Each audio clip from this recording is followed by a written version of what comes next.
Hey everybody, and welcome to the 14th Astronomy on Tap Charlottesville. As usual, my name is Matthew Pryal, aka Dr. Buzzed Lightyear, and I'm going to be your MC for the event. Thank you so much to everybody for tuning in and for joining us. Hopefully, we're hopeful about this, that this might be our last virtual event. We might be going towards in-person events going forward. So thanks very much for joining us for the for what potentially might be our last virtual event. And I think I left the event last time with some news, as I was unsure if I was going to be staying in Charlottesville. And so good news going forward, I will be in Charlottesville for at least the next year. I'm going to be teaching some astronomy classes, introductory astronomy at the University of Virginia. So like it or not, Dr. Buzzed Lightyear is here to stay. And we should be having a lot of fun over the next couple of months for Astronomy on Tap. And so for today's event, what we're going to be doing is we have some great talks by past UVA graduate students. And so our speakers for today are Ryan Lynch and Allison Matthews, both graduates of the University of Virginia Astronomy Department. And additionally, Ed Murphy is going to be joining us again for What's Up in Astronomy in the News. Ed, as myself, are also graduates of the University of Virginia Astronomy Department. So it's a UVA Astronomy Department packed night. And believe it or not, we have the first sort of technical difficulty in that my second screen went out. And so I'm going to be doing this without my notes. Hopefully things go pretty smooth, though. It seems to be going smooth so far. And so what is Astronomy on Tap and what is Astronomy on Tap Charlottesville?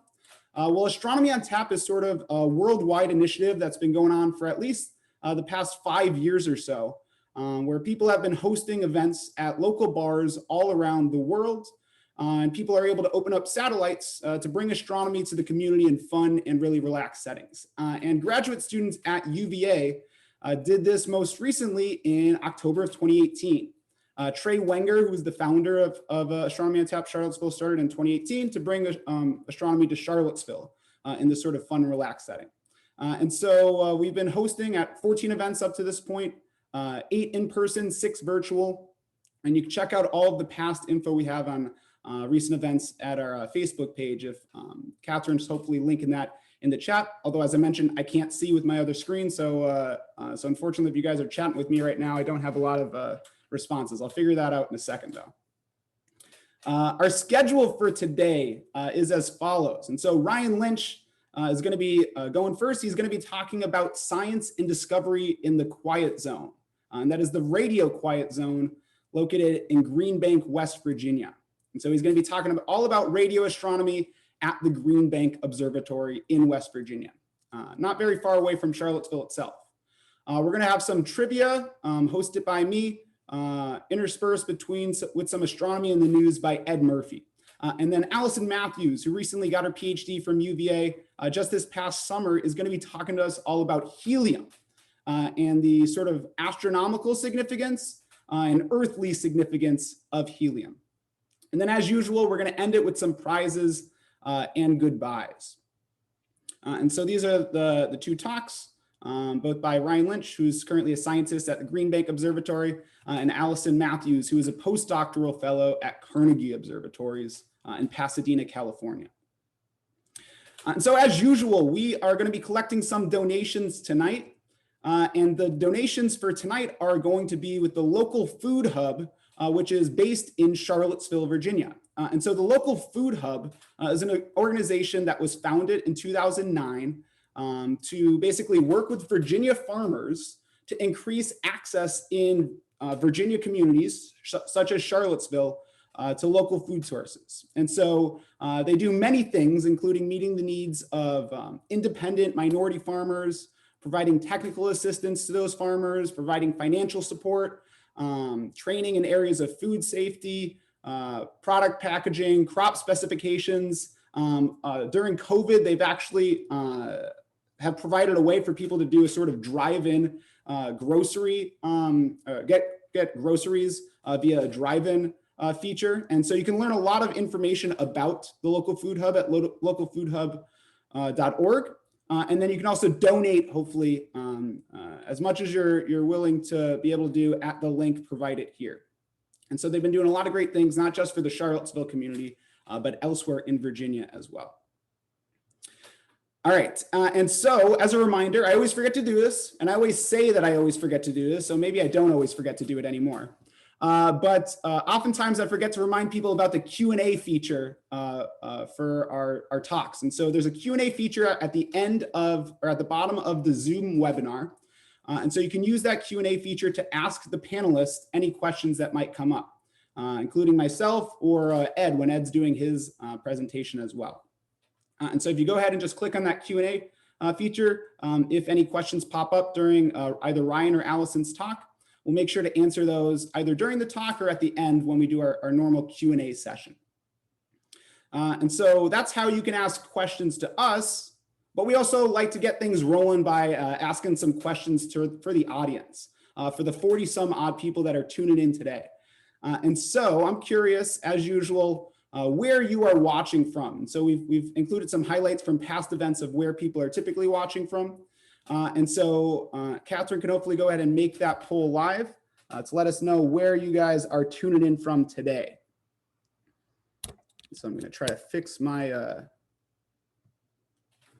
my sort of setup real quick while that's going on. That probably caused some chaos in the Zoom call though. There we go. All right, yeah, so I can see a chat now if people are talking to me. Hello, everyone. I see some family turning in from Pennsylvania, some people turning in for Connecticut. I'm seeing some familiar faces or familiar names as well, so it's great to see all the people that are joining us for multiple events. And so, Catherine, maybe you can go ahead and show those results. And so it looks like we have a majority tuning in from outside of Virginia today. Very interesting. Well, I guess that's maybe we have about 62% of the people tuning in from Virginia, but a good amount of people tuning in from outside of Virginia. Mike Napper joining us from Jacksonville, Florida. Anybody else joining us from any other states? I can shout that out if you go ahead and chat it to us in the chat. It's really great to see people tuning in from all over the place. Maybe if you travel to Charlottesville when we're having in-person events, you'll be able to come to an in-person event as well. That'd be pretty fun.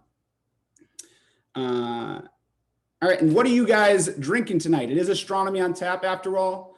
Typically, we've been having when we have our in-person events, they're at local breweries, but virtually we have to have people sort of supporting their own alcohol for themselves or other types of drink. And so I'm drinking some wine today out of a very large array wine glass. So I'm drinking a very large amount of wine, I guess you can say. Other people tuning in from Jacksonville, nice. Some Sauv Blanc, very nice. All right, Catherine, why don't you go ahead and make that shown? So it looks like the majority of the people drinking beer today, some people drinking some wine, liquor. You can go ahead and share those in the chat if you have some interesting astronomy themed drinks maybe as well. That'd be pretty fun. But nice of you to be joining us on your Monday night for some drinks and some astronomy. Nothing better to do on a Monday night, as well as if you're in Charlottesville to avoid the thunderstorm that might inevitably be coming as well. All right, let's see the next question. What's your astronomy experience? And so we've had a lot of people that are just fans that have been tuning in lately, which is great. We like to have talks that are spread out both for professionals all the way to people that have no astronomy experience at all. And so we're really happy for you tuning in, regardless of what your experience is. Mine is professional, I guess, at this point. And so I'm going to fill that out. All right, Catherine, let's go ahead and see what the results are for this. Lots of fans and a good amount of professionals as well. Very nice. Well, hopefully the professionals can keep up with the fanatics on the trivia portion. It seems lately that the professionals that I know of, at least in the astronomy department, have been slacking a bit. And the fanatics have been sort of winning that battle between who gets the most correct questions come trivia time. We got some people representing the astronomy students. Very nice. All right, and final question. How many virtual Astronomy on Tap events have you attended? And so this question, at least the answers that I've provided, have been primarily just for Astronomy on Tap Charlottesville. But if you attended more Astronomy on Tap virtual events, please shout that out in the chat. This is our 6th Astronomy on Tap Charlottesville virtual event. They've been super fun for us. We're super grateful for all the people joining us to talk about astronomy, so that I'm not just talking to a sort of wall, and can share my excitement and the fun of astronomy with other people. So I'd love to know how many Astronomy on Tap Charlottesville events you have attended. All right, let's see what people have done. Oh, it looks like we have a good amount. So a lot of people, this is their first event. Thanks for joining for their first event, and a good amount joining for all 6. Some people, when we were in person, have joined for at least, oh, Mike has joined at least 12, mostly through Caltech. That's awesome. And a good amount have even given talks in, for example, Baton Rouge. Very cool. It's great to see people from all over the astronomy community, I guess, joining our Charlottesville Astronomy on Tap community. All right, so hopefully we have another cool, great event for you guys, especially for those that have joined for all of the events. Our first speaker of the night is going to be, as mentioned, a past UVA astronomy graduate, and that is going to be Ryan Lynch. And so Ryan Lynch, he's a scientist at the Green Bank Observatory in West Virginia, as I mentioned, and he got his PhD from the University of Virginia in 2011. And so Ryan and I actually share a pretty similar academic story in that we both went to Penn State for undergrad and then UVA for graduate school, which is just pretty interesting. But Ryan's primary interests include pulsars, as well as these mysterious objects known as fast radio bursts, which he might be talking about a bit tonight, and also will pop up in the trivia later on in the night. In addition to that research, he's also interested in instrumentation and signal processing for radio astronomy and all the things that make a world-class scientific instrument, such as the telescopes at Green Bank, run successfully. And so Ryan today is going to be talking about science and discovery in the quiet zone and radio astronomy at the Green Bank Observatory. So Ryan, you can go ahead and turn your video on, start sharing your slides, and let me go ahead and turn my screen share off, I guess. Let's see, stop my share, and you should be good to go. All right, let's go. Everyone see that okay? Everyone hear me okay? Yeah, looks good on our end. All right, great. Yeah, thanks, Matt. Thanks for inviting me, Matt and Catherine. I've been meaning to try and give you guys a little talk here for a while now, and life just always seems to get in the way. So I'm really happy that I can talk to you guys about the Green Bank Observatory in the National Radio Quiet Zone, which is a world-class observatory, which is just in your backyard if you live in Central Virginia. And if you live in California or Connecticut, then it's a little bit farther than your backyard. But maybe I can spur you guys give us a visit as well. So just very quickly, Matt already gave you a little introduction to myself. As he mentioned, I'm from Pennsylvania originally. I grew up in a small town called Ephrata, which is in Lancaster County, Amish country. It's our main street. I attended Penn State University for my undergraduate. I was a bit of a rabid football fan. Had a little bit more hair. You're going to notice an evolution towards less and less hair as these pictures progress.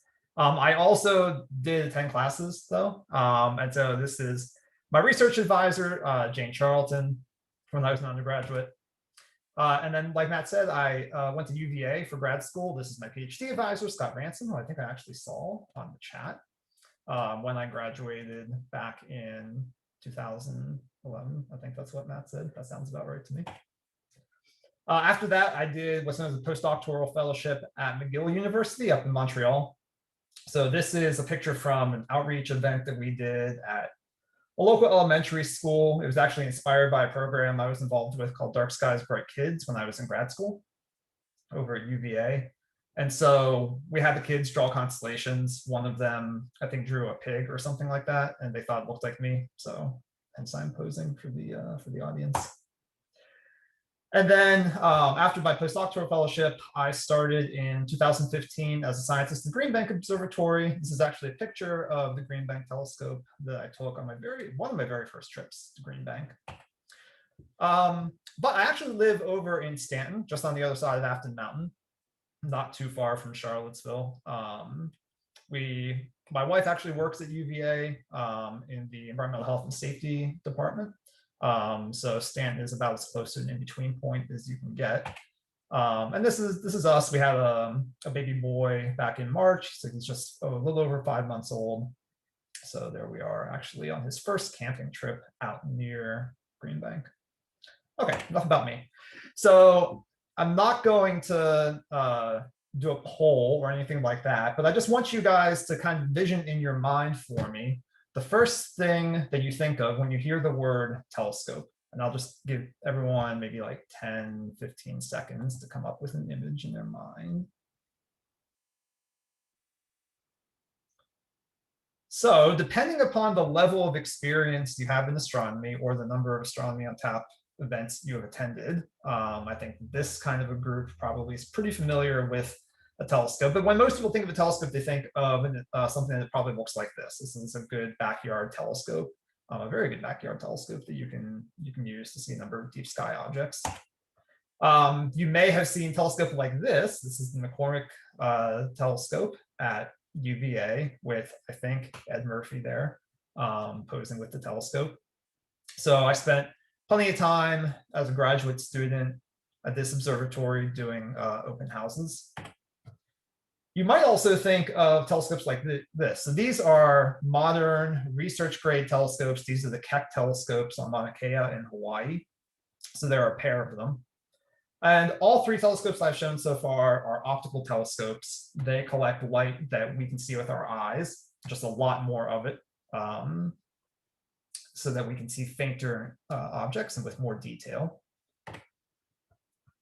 Also, you might think of the Hubble Space Telescope. So same principle, mostly operates at optical wavelengths, so light that we can see with our eyes for the most part, though it has capabilities in the ultraviolet as well.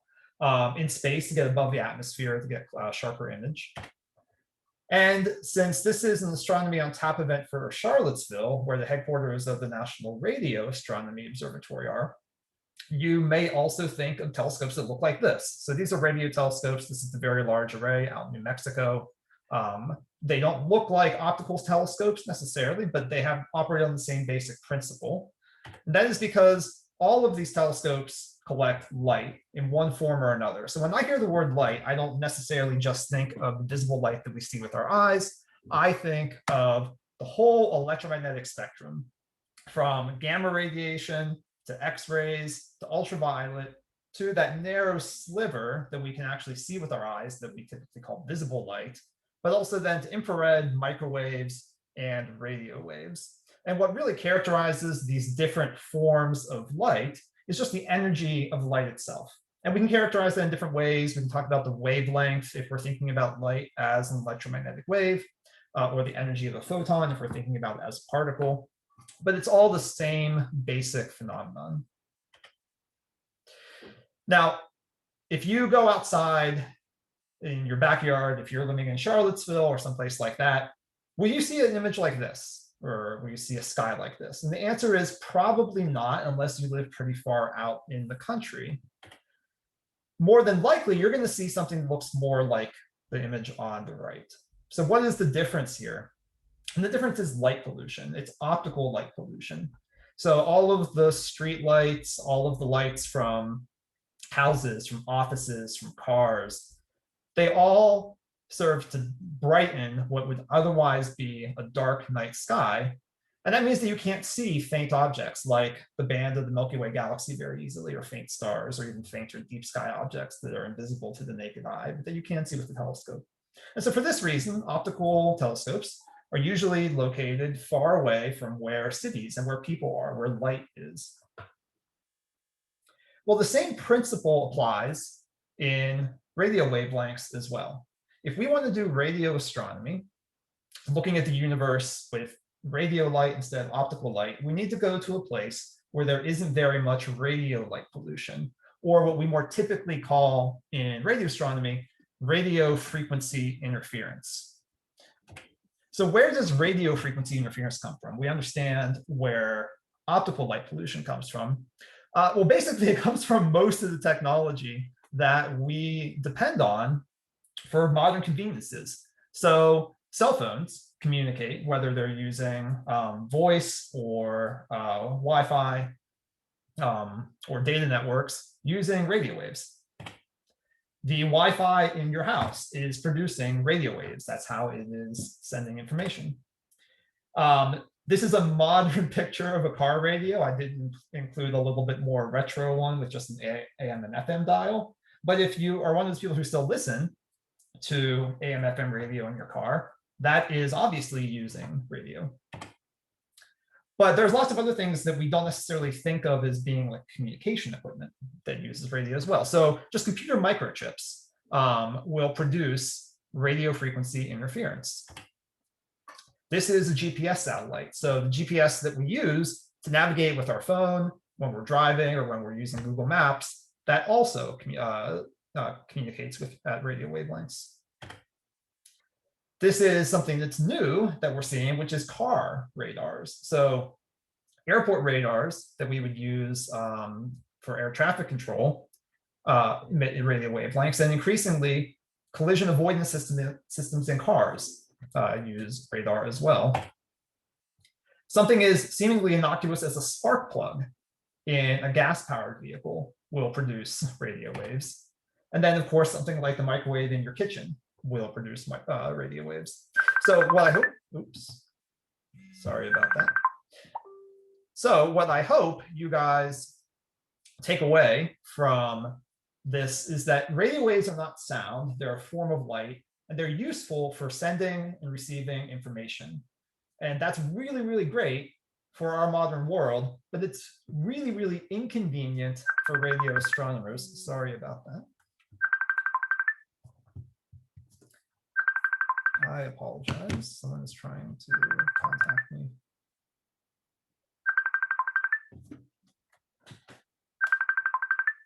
I really apologize. Okay. Hopefully that's it. All right, so in order to do radio astronomy, the Green Bank Observatory is located in a really unique national resource known as the National Radio Quiet Zone.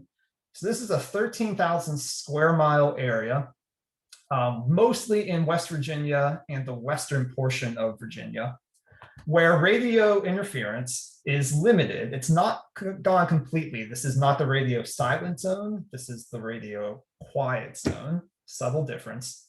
But the types of things that produce radio waves are really restricted by law, by FCC regulation, in order to try and limit the amount that they interfere with the operations of the observatory. So actually the edge of the radio quiet zone comes just up around Charlottesville, Virginia. And so you can still get a cell phone signal if you go over the mountain to Stanton. But the cell phone towers that are located in the radio quiet zone generally are directional and point away from the observatory and have to be a lot lower power in order to comply with these guidelines. When you get really close to the observatory, the restrictions get more severe. So when you're on the observatory grounds, there's no Wi-Fi whatsoever. There's no cell phone signals whatsoever. There's also no gas-powered vehicles that are allowed to be taken close to the telescopes. And there's also no microwaves on site unless they're put in specially designed metal boxes that keep the radiation inside and don't let it out to interfere with the telescope. So all of this is in place to protect the operations of the Green Bank Observatory. GBO, as I'm probably going to refer to it going forward, was founded in 1956. So we've been around for a while as the original location of the National Radio Astronomy Observatory, whose headquarters is now in Charlottesville, Virginia. And there are 8 radio telescopes on site. They're used for a variety of research. We have some great educational telescopes as well. And we have some which are no longer operational, but they are kept around for historical preservation purposes. The pride and joy, and really the crown jewel of Green Bank Observatory, is the Green Bank telescope. So I'm going to have a little movie that's playing here, and I'll go through some superlatives. So the Green Bank telescope is the world's largest fully steerable telescope. It is 100 yards wide, technically 100 meters in diameter, but 100 yards, close enough. As the collecting area, that white dish that you see that we're just flying over right now, of 2.3 acres. So this is bigger than a football field. It's 485 feet tall, and you can see some other common landmarks, the Statue of Liberty and the Washington Monument there. So it's not quite as tall as Washington Monument, but taller than the Statue of Liberty. And it's over 16 million pounds of steel, aluminum, and electrical equipment. One of the things that I find most impressive about this massive, massive telescope is just how precisely we can control it. So that white surface is a reflecting surface for radio waves. And we have to maintain a perfect shape of that reflecting surface to an accuracy on average of about 250 microns. What is 250 microns? It's much, much less than a 64th of an inch. So over that entire 2.3 acre collecting area, we keep a precise shape to much less than a 64th of an inch, which just blows my mind. And it can be pointed to an accuracy of 5 arc seconds. So what is 5 arc seconds? So arc seconds are a unit of measuring angles. So this is 90-degree angle, half of that's a 45-degree angle. 5 arc seconds is the angle that a penny would occupy when it was located about half a mile away. So we can point this instrument at distant objects in the universe with that level of accuracy. I'm just going to let another movie play here. I'm not going to let it go the whole way through, but I just want you guys, you'll see it in a second if you don't see it right away, but something that will help to provide a sense of scale for the size of the instrument.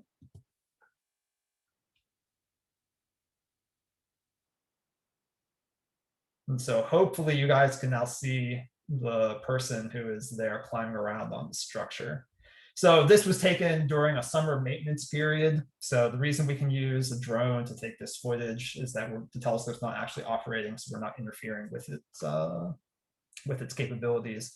And this was a structural inspector that was there to make sure that everything was in good condition. So we have to go through this process every few years. But that just gives you a sense of scale for how big this is. And I'll let it zoom out a little bit more so you can see a bit more of the telescope. And you can also see the beautiful valley there, the Deer Creek Valley in West Virginia that the observatory is located in. So not only are we far away from any kind of major city and from as many sources of interference as we can be, but we also have a lot of geographic protection from the mountains. So what kind of things do we do at the Green Bank Observatory? Why do we go through all this trouble to try and protect the instrument? And the answer is because of the amazing world-class science that we do. And our scientific portfolio runs the gamut. A nice little thing that we like to say is from comets to cosmology. The list I have here is absolutely not a complete list, and I apologize if I leave off your favorite area of scientific research, but this is just a list I put together. So one of the big projects that we do is looking for gravitational waves using objects known as pulsars. And this is the goal of a project known as NanoGrav, which I'm a member of, and which I believe you probably have heard some talks about before. If not, we should definitely make sure that we change that. Pulsars are amazing objects. That's what I focus my research on, so I put 2 slides here. In addition to looking for gravitational waves with pulsars, we can also do all the kinds of really interesting fundamental physics, so testing general relativity and quantum mechanics and other physics in extreme environments. We study galactic structure. This is a false color image. The color scale actually shows velocity of a gas cloud, which is called the Smith cloud, which is being pulled by gravity into our Milky Way. And so it's actually going to hit the disk of our Milky Way at some point in the future. And we think they'll probably trigger some new rounds of star formation wherever it hits. We do astrochemistry. So we look for complex molecules that either are difficult to form in labs on Earth or that form in different conditions in space. And this can help us to understand how stars and planets form. And some of these are really interesting molecules that are organic molecules that may even be prebiotic molecules as well. We do planetary science. The image that you're seeing here is actually relatively recent from a radar transmitter that we put on the GBT for the very first time that imaged a portion of the moon right around where the Apollo 11 spacecraft landed. And so you see the little kind of, it looks like the depression from a river almost, although it's not from flowing water in that image. And then so just a little bit left and up from center next to that, that ravine there is where the Apollo 11 landing site is. So this was more of a technology demonstration project, but one of the things that we can do is use radar transmitters on the Earth in order to measure the orbits of asteroids to make sure that they're not going to collide with the Earth, and as well as to study the surface of other planets in our solar system. This is work that we historically had done a lot with the Arecibo telescope in Puerto Rico, which had the world's most powerful radar transmitter. Unfortunately, the Arecibo telescope is no more. SETI, the search for extraterrestrial intelligence, is another really big part of what we do. So we have a really long history of SETI at the Green Bank Observatory. The first radio SETI experiment was actually done at Green Bank using one of our historically preserved telescopes, the 85-foot Tadel telescope, and that was known as Project Ozma. A conference shortly after that, Frank Drake, famous astronomer, first publicly proposed the Drake equation, which is what I'm showing right here, which is a way of trying to organize our thoughts to think about the number of civilizations that there might be in the galaxy that we can communicate with. And today, SETI is still a really big part of what we do. So one of our largest projects is known as Breakthrough Listen. This is a privately funded research project to look at stars in our galaxy, look at distant galaxies across the entire range of radio frequencies that we operate at in order to search for SETI signals. And it's the largest SETI project of its kind ever. And we also do a lot of research into star formation, so how stars are born. The image here, another false color image, but the orange is GBT data of ammonia gas. And this is a tracer for regions that are or will be forming stars. And so how stars form or born, live out their lives, how that ties into the formation of planets is a really important question in astronomy. And this is another big area of research for us. And like I said, I left off some other things that we do, cosmology. So the overall structure and history of the universe is a big one. But this is just a little snapshot to kind of whet your appetite. So I hope that I've inspired you a little bit to come out and visit us. Like I said, if you're living in Charlottesville, Green Bank Observatory is just in your backyard.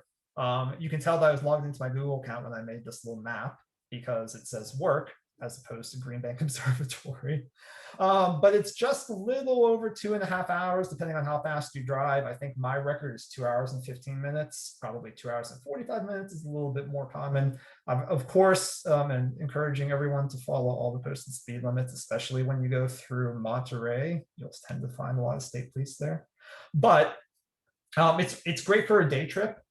We have public tours. We have public tours right now. We have operated all throughout COVID with proper safety protocols in place. And hopefully we're going to be able to relax a lot of that and go back to operations as normal. During normal times, we also have special high-tech tours where you can get a more behind-the-scenes view of some of the labs and the equipment at the observatory. We have special SETI tours that go through the history of SETI at the observatory and end with a talk by one of our astronomers. Sometimes that's me. We have hands-on educational programs for all ages. So if you are a college student or grade school student or an adult learner, then you should definitely check it out. We have telescopes that you can use to collect your own data and a number of really great programs by our educational team. If you're in Scouts, we have merit badge weekends. And it's also just a beautiful area for camping, hiking, biking, climbing, fishing, kayaking, whitewater rafting. Pretty much any outdoor thing that you can think of, you can do in the area around Green Bank. So I will wrap things up there and just let this nice little video play for a little while. This is just a time lapse at night, and say thank you. And I hope that I get to see some of your faces at Green Bank at some point in the future. Great. Thank you so much, Ryan, for an awesome talk, showing us all about the Green Bank and some really awesome animations, especially this one right here coming in. There was a couple questions, one in the chat right now, and then I have a couple myself. And so if anybody else has any questions, I want to encourage you can ask them via the Q&A. And so It looks like actually there's some feedback coming from my end. So I don't know if Ryan, you have. I'll mute myself here.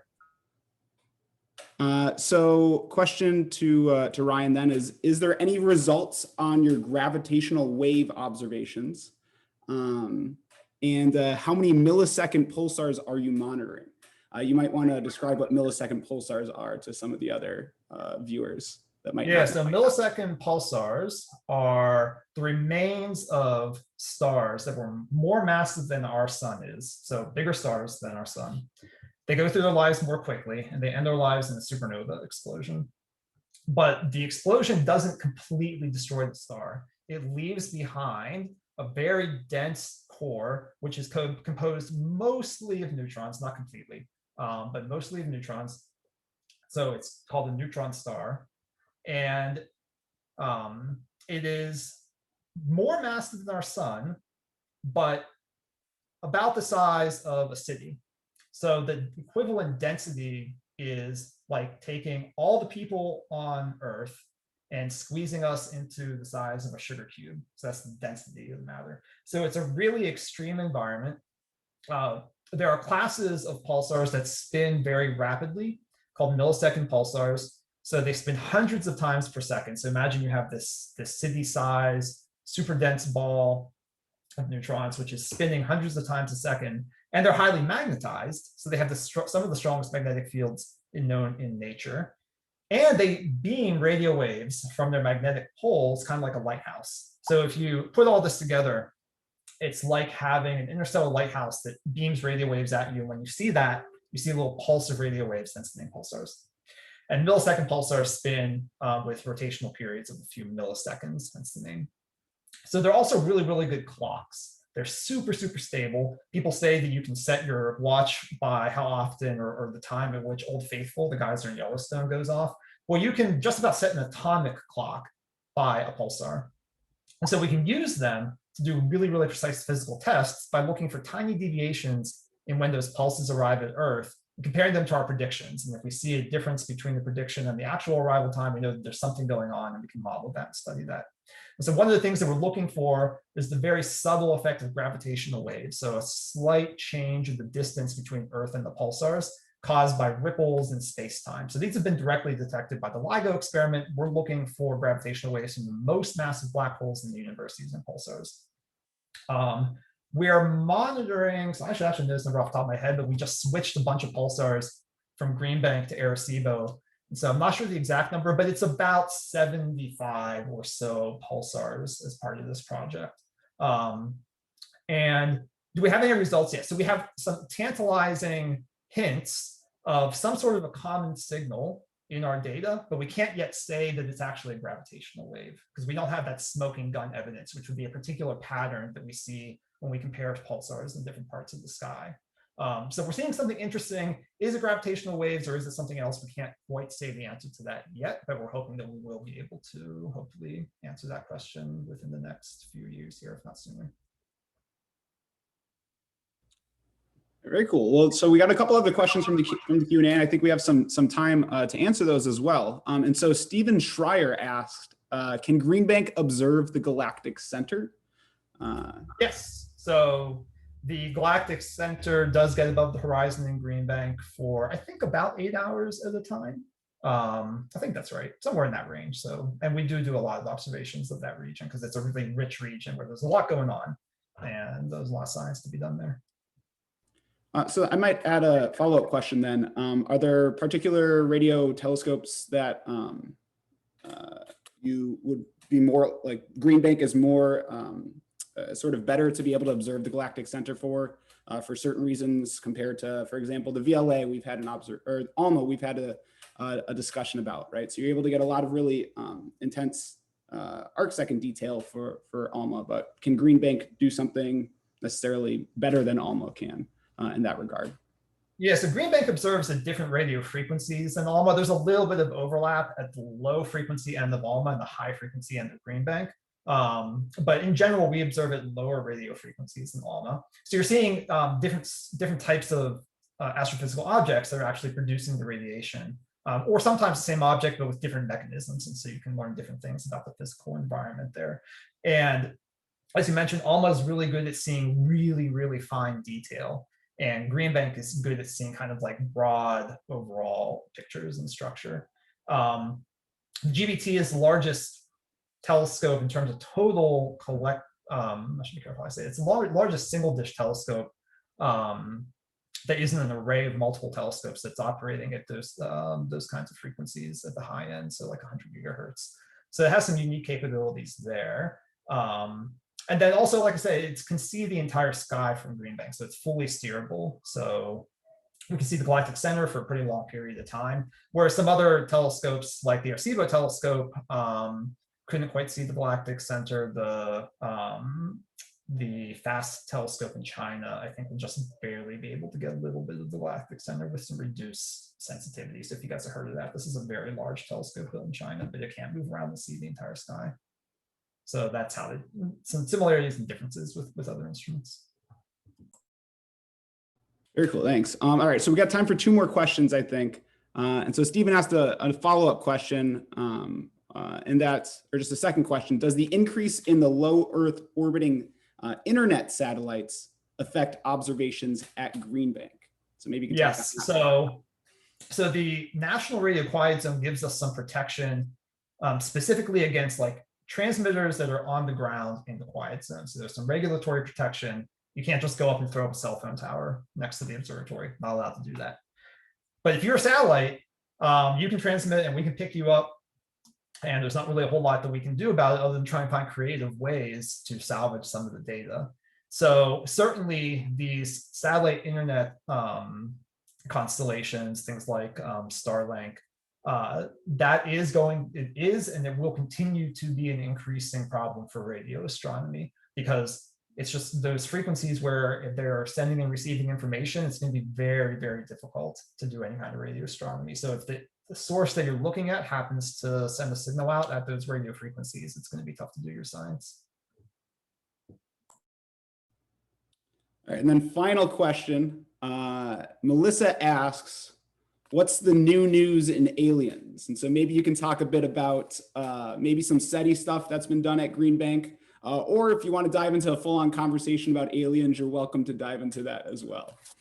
I'll limit it to some of the stuff that's been done in Green Bank. So no aliens yet, unfortunately. I think it would be amazing if that effort was one day successful. But so far, nothing, or at least nothing that they shared with me. But there has been some really interesting work done, nevertheless, looking at kind of interesting sources that we don't know a whole lot about. So Matt mentioned fast radio bursts. I didn't actually talk about it in my talk at all, but these are short bursts of radio waves that only last a millisecond or so. Sometimes they repeat, but sometimes they don't. We have some ideas of what might be causing them, but we're not really sure. And we don't think that it's aliens, but nevertheless, the Breakthrough Listen project that is using the GBT, when fast radio bursts were kind of first becoming a hot topic, did do some really interesting observations of one of these repeating sources. There were observations of the kind of interstellar comet-like object known as the Muamua. So again, not an alien spaceship, but Breakthrough Listen, when it was first discovered, just wanted to make sure that they were checking all the boxes. And so they actually did some observations of that to see if they could pick up any radio signals. They did not. And then they actually published a paper recently announcing a candidate signal in the direction of our nearest stellar neighbor, Alpha Centauri, but it's believed that that was actually just a kind of weird human-made source of interference that is kind of changing in a way that kind of mimics what you might expect from a signal from a different planet, but more than likely not, actually, and it's not been redetected since. But nevertheless, I think that this kind of project is really valuable to do, because it would be, one of the most world-changing discoveries in history, and you have to go out and look. And so this is a really ambitious project to do just that, using the GBT and radio telescopes around the world that are involved in this. So just to add on to that then, do you have any suggestions of places people could sort of follow news on these types? And the public's obviously super interested in this, right? And so One of the issues is maybe trustworthy sources of information. And so I know Green Bank has like their Facebook page and stuff, but are there any particular ones you know of that people might also want to tune into? Yeah, I like a column by an astronomer who does a lot of science writing now in Forbes, actually, online. His name is, his first name is Ethan, and I think it might be Ethan Spiegel, but don't 100% quote me on the last name. But he writes a column called Starts with a Bang, where he talks a lot about current events in astronomy, as well as just kind of current events in science more broadly. And I think that a lot of the writing he's done is really good. He explains things and goes into a lot of detail. And when we don't know the answer, he goes into an explanation of why we don't know the answer and what the possibilities are, and what is kind of plausible and not plausible. So I would look at our Facebook page at Green Bank, our Twitter page, Breakthrough Listen, that is an active, that's the project, the study project has an active media presence. And then there are some good science writers like that as well. All right, great. Well, thanks so much, Ryan, for showing us all about the Green Bank Observatory and some awesome questions or answers to the questions that we had. Ryan's going to be sticking around in the chat. If people have follow-up questions, they're welcome to ask them and he'd be able to answer them as well. But for now, we're going to be saying thanks to Ryan and moving on to the next part of the event. And also, I guess I should mention for people, I was able to go to Green Bank a couple of times, both with the Penn State Astronomy Club. I don't know if Ryan was ever able to get there with the Penn State Astronomy Club, but also the University of Virginia graduate students. And I definitely recommend checking it out, both from just a sort of fanatic perspective and just the astronomical significance. So if you have the opportunity, definitely get out there. But thanks, Ryan, again. All right, so next up for me is to start sharing my screen again. Give me a second for that. And we're gonna briefly mention the Charlottesville Astronomical Society.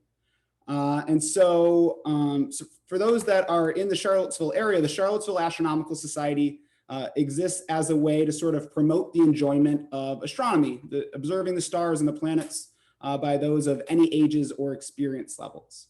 And so if you're interested, they hold monthly meetings and you can contact us in the chat. We can connect you with the people to join the Charlottesville Astronomical Society. And you can find out more at cvilleastro.com as well. And if you're tuning in from anywhere else around the world, most big cities sort of have their own astronomical societies that you can definitely check out as well. There's a lot of really fun and exciting ways to share your love of astronomy with as many people as possible, including of course, our awesome Astronomy on Tap events. So check those out. Hopefully people can enjoy some astronomical observing if you've never been able to do that.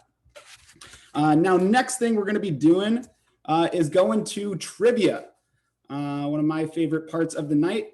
And so Jacob White was able to put together the trivia questions for us today. And so as usual, what we're gonna be doing is we're gonna be sharing a Google form in the chat that you can use to answer the trivia questions. And so we're going to do 5 questions now, 5 questions after the next segment. If you get those in, people that answer the most trivia questions correctly can win some prizes that we'll be able to send your way. And so that link should be able to be found at, let me bring up the chat real quick just to make sure that's being sent.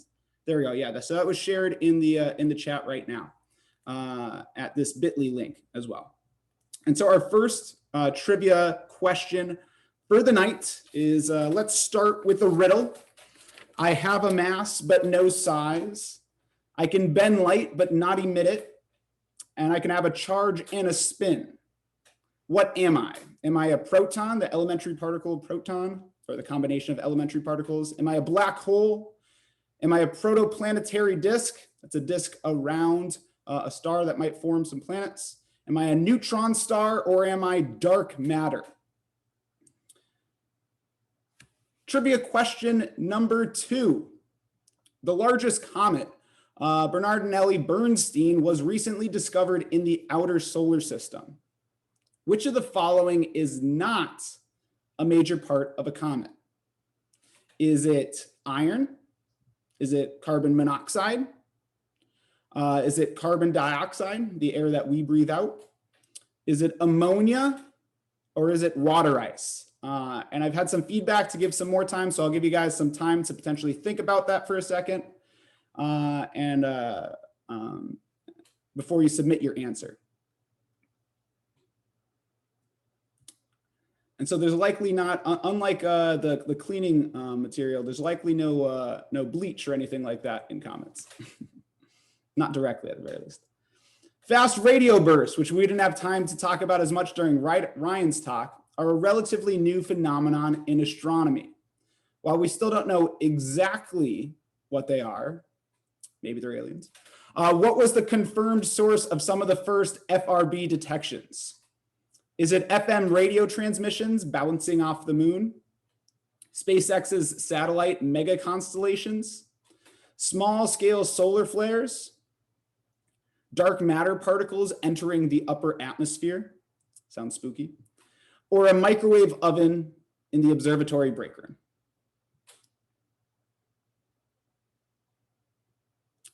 All right, question number 3. Dust may be something you brush off here on Earth, but it's actually really important in astronomy. Where can you find this astronomical dust in space? Is this dust scattered in the solar system?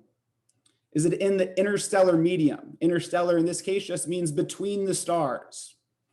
And the medium's just a thing.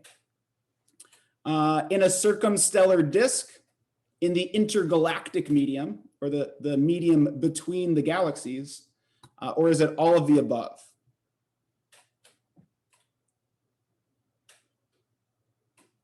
And question number 5. Astronomers love their acronyms, much to the chagrin of astronomy graduate students, but it's because they make long names very small. Which of the following telescope acronyms is the largest single dish telescope in the world? So let's see if people were paying attention. The VLA, the VLT, FAST, the GBT, or the IDK? All right, and so that's it for our first bout of trivia questions. What we're going to be doing now is turning it over to our most trustworthy astronomy news source, and that is, of course, Professor Ed Murphy from the University of Virginia, to talk to us about astronomy in the news and what's up in the night sky. So Ed, you can go ahead and take it away. And if people have questions for Ed, make sure to also include that, submit your question via the Q&A below at the bottom of the webinar page. So go ahead and take it away, Ed. Oh, thanks so much. So we're going to talk today about what's up in the late summer sky, what you can go out tonight or the next clear night and see up there in the sky. And so I'm going to start with my favorite map of the night sky, which is a free one that comes from skymaps.com. So if you go to skymaps.com, you can download a star map for basically any latitude on Earth. They have one for the northern hemisphere, one for the equatorial regions, one for the southern hemisphere. So in my case, as you can see, I've downloaded the northern hemisphere for August of 2021. And this is what the sky looks like tonight, about 8:30 in the evening or so. And the two prominent objects that I want to talk about that are visible for the rest of the summer and through most of the fall are the two bright planets that are visible right now in the southeast. They're mostly in the southern sky all night long. They'll be with us throughout the fall. So if you can't see them in the next few weeks, you'll have lots of time to see them. And those are the planets Jupiter and Saturn down there in the sky. So Jupiter happens to be the brightest object in the sky for most of the night right now. So it'll be easy to find. Just look in the south. Look just above the treetops. It's quite low in the sky, but you'll see this really brilliant star-like object down there. That'll be the planet Jupiter. And then look directly to the right of it, and the next bright star that you come to is going to be the planet Saturn. So they're both really quite easy to find. In fact, they're well worth, if you have a small telescope at home, they're well worth taking that small telescope out and looking at the two planets. Now, this month, August of 2021, both Jupiter and Saturn are at opposition. So let's talk about what that means and why that's important. As the Earth goes around the sun once a year, the outer planets also go around the sun, but much slower than we do. And once a year, the Earth will pass these outer planets, or a little bit more than once a year, we will pass them. And when those outer planets are opposite the sun in the sky at a moment that astronomers call opposition, The Earth is closest to these planets, so they appear largest in the sky, and they also appear brightest. So the best time to observe these planets is around the time of opposition. You'll see the most details, and they'll be brightest in our night sky. So that's what's going on this month. Jupiter will be at opposition coming up here in a couple days, actually on August 19th, and Saturn was at opposition on August 2nd. Now, before you worry and say, oh no, I missed opposition of Saturn on August 2nd, remember that this diagram is not to scale. The outer planets are significantly farther away from the sun than the Earth is. And because of that, the distance between the Earth and Jupiter and Saturn changes very slowly. So even if you missed Saturn at opposition, don't worry, it looks the same for about 2 or 3 months before opposition and about 2 or 3 months after opposition. So if you haven't seen Saturn yet, you still have plenty of time to go see it. Jupiter's really good for a couple months before and a couple months after opposition. But they're very nicely placed in the summer sky right now in the southern sky. If you use a telescope to look at Jupiter, there are 3 primary things that you want to look for up there in the sky. First thing is when you take a look at the planet Jupiter, the first thing you'll notice, probably the most obvious thing you'll notice, is that Jupiter is surrounded by 4 bright stars, which of course are not stars at all, but the Galilean moons of Jupiter, Io, Europa, Ganymede, and Callisto. Now, the best thing about seeing the moons of Jupiter is watching them orbit Jupiter night after night. If you go out and look at the moons of Jupiter tonight and come out tomorrow night, you will notice that some of the moons, well, they've all moved, but some of them have moved significantly. Jupiter's closest large moon, Io, orbits the planet in just about 1.8 days, which means in the course of in 1.8 days, it goes all the way around Jupiter and comes back again. In just a single day, it'll flip to the other side. Europa takes exactly twice as long to orbit Jupiter, and Ganymede takes twice that to orbit Jupiter. The 3 moons are actually in a resonance where it takes Ganymede 4 times as long to orbit Jupiter as Io does, and Europa takes twice as long as Io does. But if you watch the moons night after night, you will see the moons as they slowly orbit around Jupiter. So look at Jupiter tonight, go out a couple nights later, look at it again. If you get your timing just right, you may actually see a little black spot on Jupiter, and that black spot on Jupiter is one of the shadows of the moons. Rarely you can see 2 shadows, and under exceptionally rare circumstances, you can see 3 shadows of moons on Jupiter. But it's not that unusual to see the shadow of a single moon on Jupiter. Looks like a little black spot on the planet. In orbit around Jupiter right now, as a fun little aside, the United States has a spacecraft called Juno.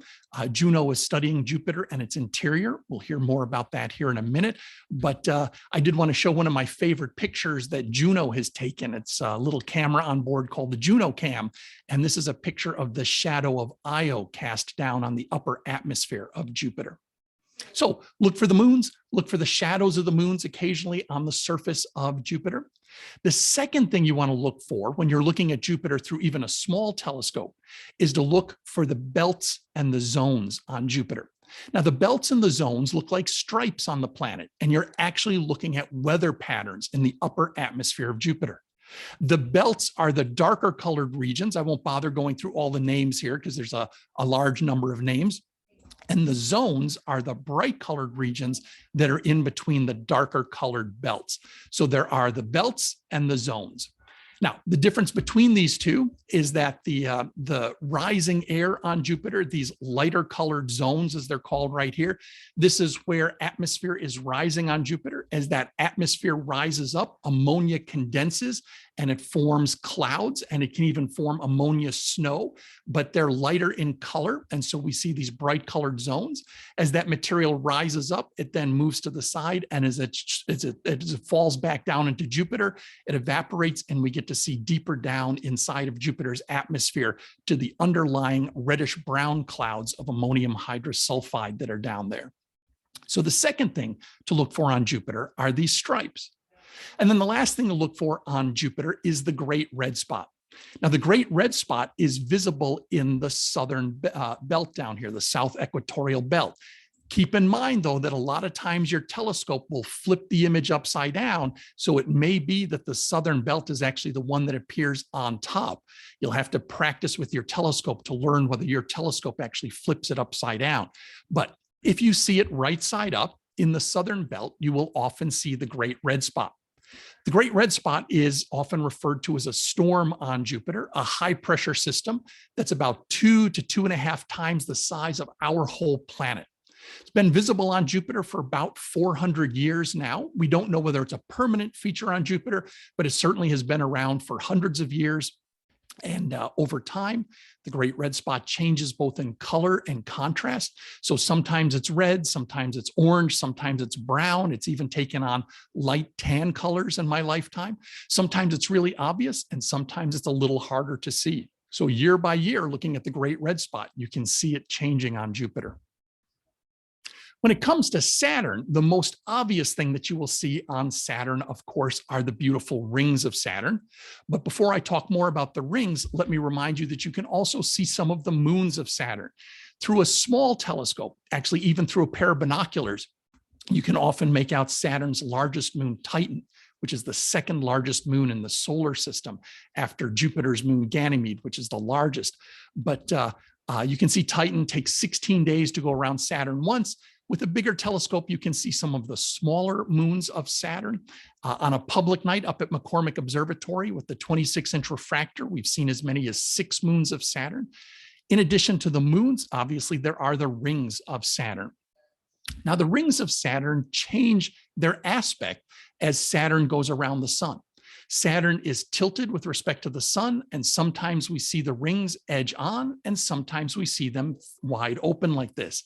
The last time the rings were wide open was a few years ago. It takes about 15 years for the rings to go from edge on to wide open to back to edge on again. So a couple of years ago, Saturn was seen at its maximum wide open. Saturn is now closing back down, and we will next see the rings edge on again in 2025. So this is a fun project with your telescope, is to observe Saturn at least once a year so that you can see the rings slowly closing down. In 2025, when we see them edge on, we don't get to see the rings very well at all. They just look like a line crossing the planet, and then they'll open up again. As you observe the rings, one of the things to look for through your telescope is this gap in the rings called Cassini's division. It's caused by one of the moons of Jupiter, which is actually orbiting outside the rings, but the particles inside the ring orbit exactly twice for every one time that the moon orbits Saturn, and that the gravitational pull builds up over time and pulls those particles out of that gap. There are other gaps in the rings of Saturn, many gaps, in fact, thousands of gaps in the rings of Saturn, but the one that you can see with your telescope at home will typically be the broad Cassini division. So look for that gap in the rings right there. And as you observe the rings, keep in mind that what you're looking at are trillions upon trillions of small icy particles that are orbiting around Saturn, that are probably the remnants of a moon that either wandered too close to Saturn and was pulled apart by the tidal forces of Saturn, or never properly formed in orbit around Saturn. Big news that has come out recently, in fact, I think that press release just came out yesterday about Saturn, is that we've learned a little bit about Saturn's interior. One of the big questions we've had about these outer planets, which are gas giant planets, they're made primarily of hydrogen and helium gas with no solid surface, is what do their centers look like? And we know from that Juno spacecraft in orbit around Jupiter that Jupiter has a very dense core down at the middle. And one question that planetary scientists had is, how large is that dense core?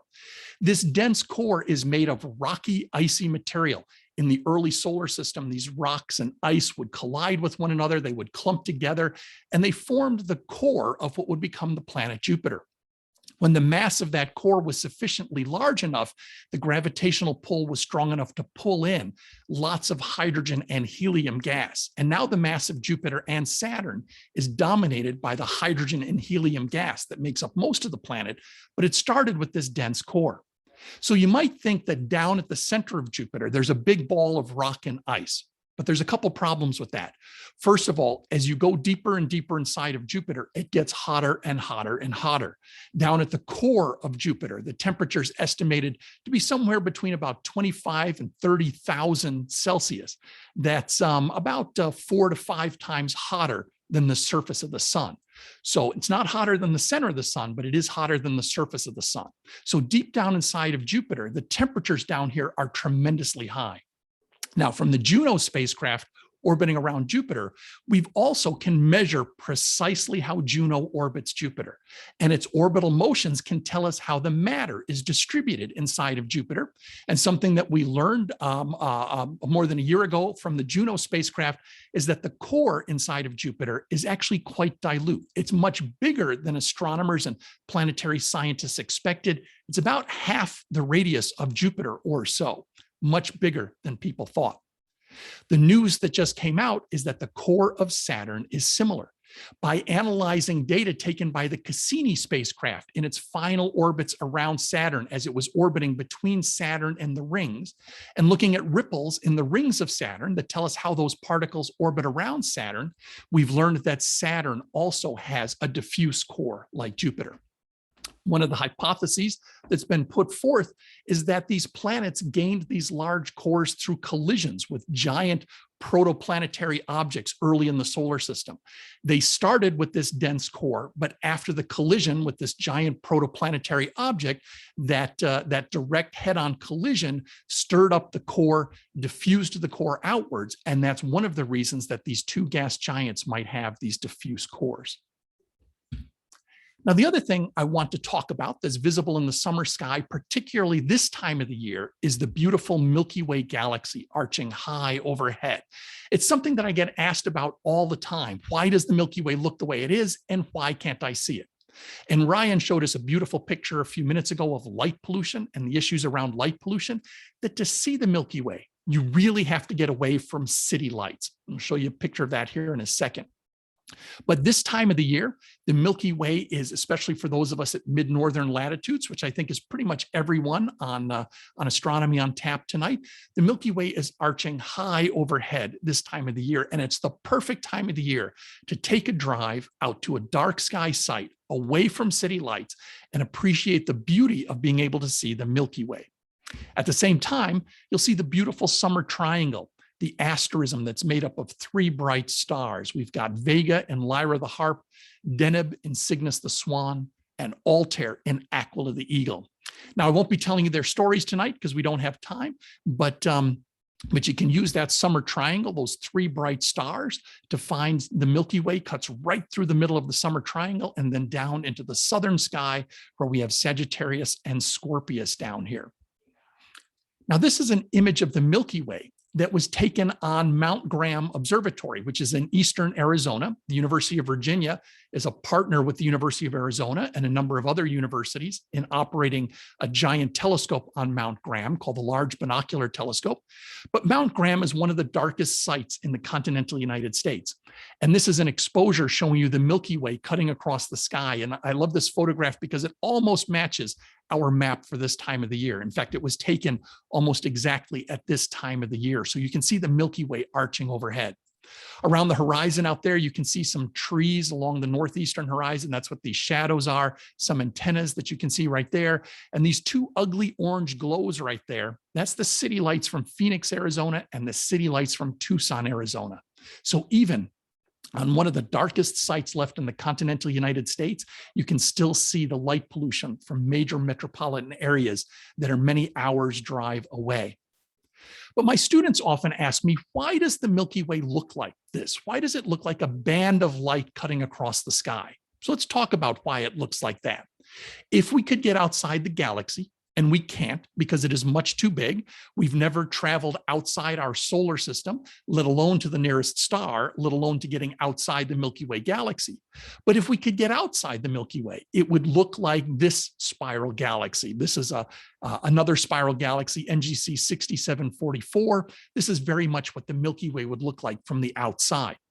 We live in a spiral galaxy. That's a galaxy that's rotating. It has these beautiful spiral arms right here. The galaxy, the model that I like to talk with my students about is that our galaxy is kind of like a pizza. A pizza is thin and round, and the disk of our galaxy with these spiral arms is thin and round, but it's a pizza that has a giant watermelon or cantaloupe down at the center of it. An odd topping for a pizza, I'll admit, but that cantaloupe or that watermelon is a big ball of stars down at the center called the galactic bulge. Now, we know our galaxy looks like this because we can observe hydrogen gas in the galaxy with radio telescopes, like the ones that Ryan was talking about in Greenbank, West Virginia. So we can map out these spiral arms. And it's quite clear that our galaxy, the Milky Way, is a spiral galaxy like NGC 6744. Now, our Milky Way galaxy is 100,000 light years across. That is, it takes light traveling at 186,000 miles per second, or 300,000 kilometers per second. It takes it 100,000 years to go from one side of the galaxy to the other. And we live about halfway out in the galaxy, about 26,000 light years from the center. So we live in the pizza part of the galaxy, not the cantaloupe down at the center. When it comes to the pizza itself, it's very thin. The disk of our galaxy is very thin, and we live about halfway between the bottom of the crust and the top of the crust in the pizza. If we could see our galaxy edge on, it would look like this galaxy, NGC 891. It's got a very thin disk compared to the diameter of the galaxy, and then you can see that bulge of stars down at the galactic center. So why does our galaxy look like this? Well, imagine living in a pizza. When I look up out of the pizza, there's not much pizza above me. And when I look down below me out of the pizza, there's not much pizza below me. But when I look around me, I see lots and lots of pizza surrounding me. When we look up out of the galaxy, there are not many stars above us. And when we look down out of the galaxy, there are not many stars below us. But when we look in the galaxy itself, we see this ring of stars surrounding us. That's the Milky Way that we see in the sky. Just like you would see a ring of pizza surrounding you if you lived halfway out and halfway between the bottom and the top in the pizza. In addition, this time of the year, if you look in the southern sky, you can see the cantaloupe down at the center. You can see that big ball of stars down at the center of the Milky Way galaxy. So that's why our galaxy looks the way it does. And if you have the opportunity to get away this summer and go someplace under dark skies, away from city lights, you'll get to see the beautiful Milky Way arching overhead. Right now is the perfect time to go. Although the Perseid meteor shower peaked about 4 days ago, you'll still catch the occasional Perseid meteor out there as well. So it's the perfect time to go out and look at the dark sky. The last thing I'll mention about the Milky Way is that there's a really cool thing you can see about the Milky Way that most people don't think about. If you look at it very carefully, you will see that the Milky Way is bright on one side and it's bright on the other side. And there is a dark band cutting down the middle. Here in the Northern Hemisphere, we have a name for that. We call it the Great Rift. The Great Rift are giant clouds of dust that are blocking our view of the distant stars. So you're actually seeing interstellar clouds when you're looking at the Great Rift. Above those clouds and below those clouds, we can see stars in the galaxy. Very distant stars in the galaxy. But through the Great Rift itself, we see fewer stars because those clouds of dust are blocking our view of the stars behind.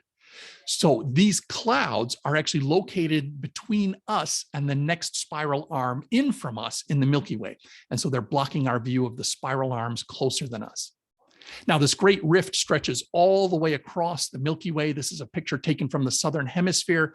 And interestingly, in certain parts of the world, not only do they make constellations out of the stars that they can see, but they also make constellations out of the dark areas of the Milky Way. Probably the most famous of these is in the Ku-ring-gai Chase National Park down in Sydney, Australia, just north of Sydney, Australia. The Aboriginal Australians see an emu in the sky in the Milky Way galaxy. In the national park, there is a drawing of an emu on a rock that is elongated. And if you look at the drawing of the emu, it looks exactly like the dark patches inside the Milky Way galaxy. So that's an example of the Aboriginal and Torres Straits Islanders in Australia using these dark patches in the sky to draw an emu up there. The last thing I'll mention very quickly is that if you want to see the center of our galaxy, you want to look in the southern sky and find the constellation of Sagittarius, the centaur down here. Most people see it as a teapot. These three stars form the top of the teapot. These three stars form the spout. That's the handle of the teapot right there. This is actually the bow and the arrow of the archer. That's his arm right there. Pulling back the string on the bow like that. And if you find the tip of the teapot right here, you'll see this bright region of the Milky Way galaxy. This bright region is a region that has less than average obscuration. So we get to see all the way down to the galactic bulge. A particular area of it here is called Botta's window, named after an astronomer who first realized that we could study the galactic bulge by looking in this area with less obscuration than usual. And sometimes we see this as the steam coming out of the teapot right there. But if you go just off the end of the teapot, that's where the center of our Milky Way galaxy is. So there's the centaur up there and the center of the Milky Way. So if you can get out there over the next couple nights, make sure you go out there and look for the Milky Way up there in the sky. That was all I was going to say about the Milky Way. The last thing I will say tonight, sorry, Matt, for running a bit over, but there is a star up there you can see that hasn't been seen for a while. This one's kind of tricky, so I hesitated whether I should talk about it or not, but it's been in the news, so I'll say something about the star RS Ophiuchi. RS Ophiuchi, the letters RS, it's in the constellation of Ophiuchus, and the letters RS indicate that this is a variable star in the constellation of Ophiuchus the Doctor. And if you look at our star map, there's Ophiuchus right there. If you want to find RS Ophiuchus, you find that big sort of odd shape. I hesitate to call it a circle, but it's the body of Ophiuchus the Doctor. Just off one side right there to the lower left is RS Ophiuchus. It is an example of a cataclysmic variable star. In this particular case, it's an M2 giant star that's orbiting a white dwarf star. A white dwarf is the dead core of a star. The red giant star has gotten large enough that its outer layers have gotten close enough to the white dwarf that the white dwarf is pulling material off, and that material is building up on the surface of the white dwarf. And every now and then, that material on the surface of the white dwarf builds up and it gets hot enough that it undergoes a burst of nuclear fusion. And for a few weeks, the star gets bright in the sky. Now, RS Ophiuchus is normally shining so dimly that you would need a moderate-sized telescope to see it. But a couple weeks ago, it actually rose in brightness so that it's now visible barely, but visible with the naked eye. And if you use a pair of binoculars or a telescope, you can see it. It's got a distinct red color to it.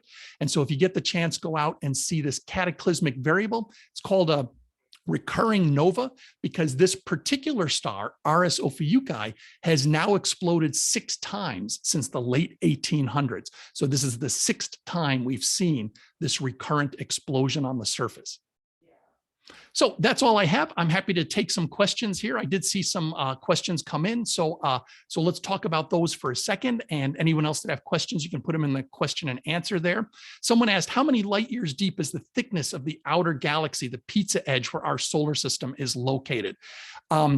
It's a surprisingly difficult question to answer, because if you get into the weeds of it, astronomers talk about the fact that there are different stellar populations, and some of them, there's a thick disk and a thin disk, but for the most part, it's about 1,000 light years or so. 1,000 to 2,000 light years in thickness is just a good, nice round number to use. But it's important to know that the really young stars are contained in a thinner disk, and then the older stars that have orbited the galaxy more times and have had more time to interact with the material in the galaxy, that disk is somewhat broader. And then the clouds of gas and dust form the thinnest disk of all, and that's actually just a few hundred light years thick. Any other questions? Yeah, and so I actually have a question for you that I thought of while you were presenting. So you know, the past couple of events, we talked about all the various things that we can see from Charlottesville, for example, in the night sky. I'm curious if there's anything in particular that you've hoped to see in astronomy in the night sky, whether that's in Charlottesville or elsewhere, that you haven't at this point, that you'd like to see at some point in your life, or if not, what the most sort of spectacular thing you have seen in the night sky that you think everyone should travel to see or try to see at some point in their life? Yes, let me answer the second one first, which is what is the thing that you absolutely have to travel to see at some point in your life, and that's a total solar eclipse. So I've been fortunate to travel to 3. I'm already making plans for April the 8th, 2024. Matt did not set this up. It's so important to go see this eclipse that I've memorized the date, April the 8th, 2024. Plan to see that. Do not miss it. You've got to see a total solar eclipse. As I said, I've seen 3 of them. I can't wait to go back and see my next one. And when it's coming through, as it is in 2024, when it's coming through the continental United States, and that makes travel easy, makes the logistics of going to see it easy. You've got to see that total solar eclipse. What have I not seen that I've really wanted to see? I happen to be probably one of the unluckiest astronomers that I know, in that I have never seen a really bright fireball. And I spend a lot of time, for those that know me in town, I spend a lot of time observing on my own. I spend a lot of time observing with students. It's not for lack of being out under the night sky. I just have been really, really unlucky. When I was an undergraduate student at the University of Illinois, I was out with the astronomy club, and I was talking to a companion, and I could see my shadow on the ground, and I saw my shadow on the ground move. And everybody that I was talking to, their mouths fell open, they looked at the sky. And by the time I could spin around and look up there, I could still see the glowing trail, but I missed the fireball. And that's as close as I've been to seeing a really bright fireball. And I would love to see a really bright fireball. And I've never managed to, I've never been in the right place at the right time. Well, I don't know what you consider to be a bright fireball, but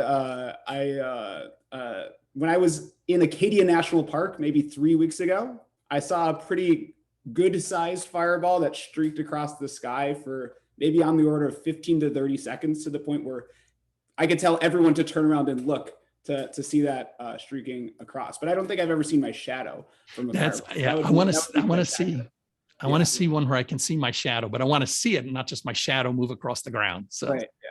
All right, and then maybe one more question, sort of in the spirit of what Michael had asked in the chat, is if you know of any places for people to sort of enjoy maybe the arts of astronomy anywhere in Virginia or things like that, that people that maybe like the art side of astronomy might be able to experience in more details. Anything you can think of? That's a great question. Off the top of my head, Matt, I'm afraid I don't know anything. I would say, so certainly some of the planetariums that are within driving distance might be able to sort of scratch that itch a bit, but I don't know if in particular of any astronomical art at the very least. Yeah, I'm not familiar. Certainly not with any in Virginia. Okay. Well, actually, let me correct that and say that because of something I said here, that for those that are in Central Virginia, you may want to go visit the art museum that we have in town that has the Aboriginal and Torres Islander Strait art that we have in town, because some of that is astronomical. And it's really fantastic. Many, many years ago, 20 years ago, they loaned us some of those pieces, and we had an exhibit up at McCormick Observatory, and I'd love to bring that back at some point. But if you get to visit the museum here in Charlottesville that has the Aboriginal Australian art, you can see some astronomical pieces there. But that's the only one I can think of in town. Oh, very cool. I've never seen that before, so I'll definitely make a point to definitely check that out. Okay, well, great. Well, thanks as usual, Ed. And as I mentioned before, you can never go over time, Ed. You can talk for forever, for the whole full 2 hours, and nobody will be disappointed. So thanks again for talking about what's up in the night sky. Thanks, Matt. Yeah. And so what we're going to do now is we are going to wrap up the trivia portion of the night before we head into the final talk. And so you should go ahead and be able to go back to the link that was sent earlier. And so maybe we can actually share that link again, if possible. Catherine, if you can share the link, and maybe just send it without the trivia link added on, so people can just click onto it. And I want to remind people that we are collecting donations for tonight's event, and that is through the local food hub, which is based in Charlottesville, Virginia, but helps local farmers all throughout Virginia, and also has done a lot of great things in regards to the COVID situation, getting food and groceries and things like that to people that need it. And so check out and learn more about the local food hub at localfoodhub.org. And if you can donate, we'd really appreciate it at the link mentioned here. And hopefully we can share that again in the chat as well. And so let's go ahead and finish up our trivia for tonight. And so question 6 for trivia is that astronomers don't only detect light coming from space. There are other messengers of information used to study the universe. And so which of the following is not one of those messengers that we have detected coming from space? Is it gravitational waves, antimatter, dun dun dun, gamma rays, dark matter, or photons? All right, question number 7. And so this question is actually our Facebook trivia hint question of the night. I want to give a shout out to Katarina, who is live tweeting the event at our Twitter page. That's just AoT Cville on Twitter. You can also check us out on Facebook to stay up to date for whenever we have events, whether they're virtual or otherwise, or in person. But our trivia hint, which you can still check out on Facebook, is that recently a couple of rich yahoos made headlines by briefly going into space. They were not, however, the first people to buy their way into space. This was done by Dennis Tito in what year? Was it 1961, 1981, 2001, 2011, or 2022? Maybe. All right, question number 8. Speaking of going to space, let's say we want it to leave Earth's orbit and go into deep space. How fast does a rocket need to go to leave Earth's orbit in terms of its orbital speed? So basically, in regards to how fast the Earth moves, how much faster would a spacecraft need to go to be able to leave Earth's orbit? Would it have to go 40% faster, 80% faster than the Earth does, 120% faster, 240% faster, or 100% slower? Question number 9. Early August is usually the hottest part of the year for most places in the Northern Hemisphere.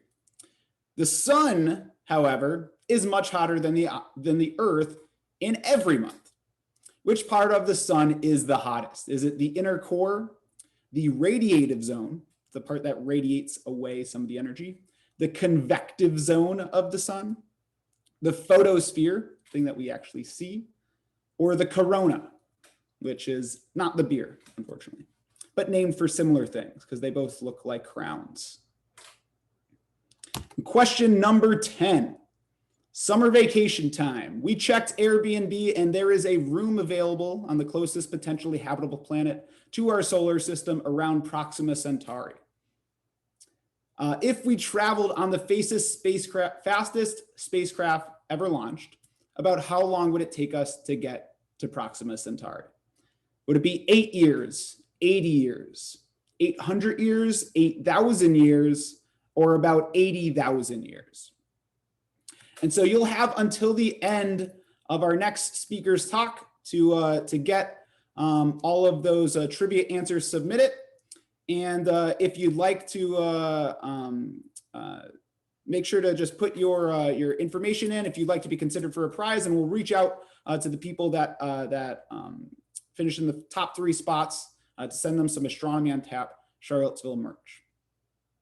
All right, and so now we have our final speaker of the night, and that is Allison Matthews. And so Allison is a postdoctoral fellow at Carnegie Observatories in Pasadena, California.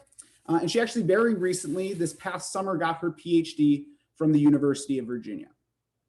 So Allison is primarily interested in research relating to how galaxies form stars and how they evolve throughout the history of the universe.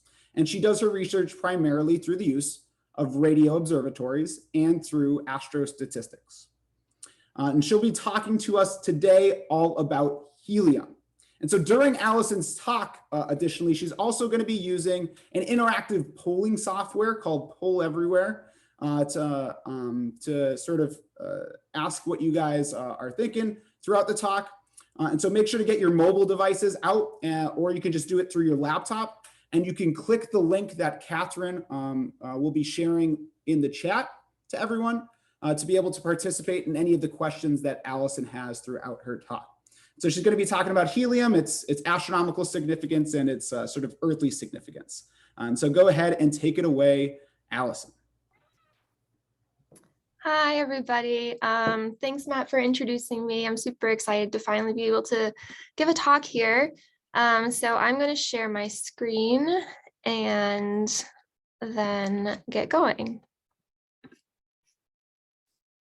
All right. So that looks good for everybody. Looks good to us. Okay. So talking about helium and why it's more than just what you put in balloons or what that makes your voice sound really funny and squeaky. So I, like Matt said, recently got my PhD from UVA in astronomy. And en route to my postdoc in California, I am currently in Maine with my parents. And for my beer of choice, I had to choose a Maine beer. So, you know, classic Allagash White. So anyway, Matt said I study how stars and galaxies form and how it's evolved over the course of the history of the universe. But today I'm going to be talking about something that everybody knows about. Everybody knows helium, but you might not know how useful it truly is. But to start, I'm going to talk about, or I'm going to ask you what your favorite Macy's Day balloon is. So out of these four, what is your favorite balloon? And using the software that Matt talked about, you should be able to go to the link and enter one of these options. And as you enter them, hopefully the answers will start appearing and we can see what everyone's favorite is. Snoopy's my favorite, if anyone wondered.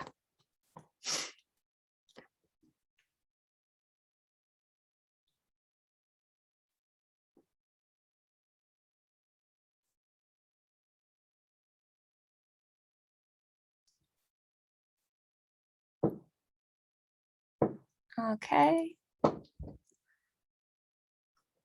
So Snoopy seems to have a pretty big lead, so we're gonna stop it there.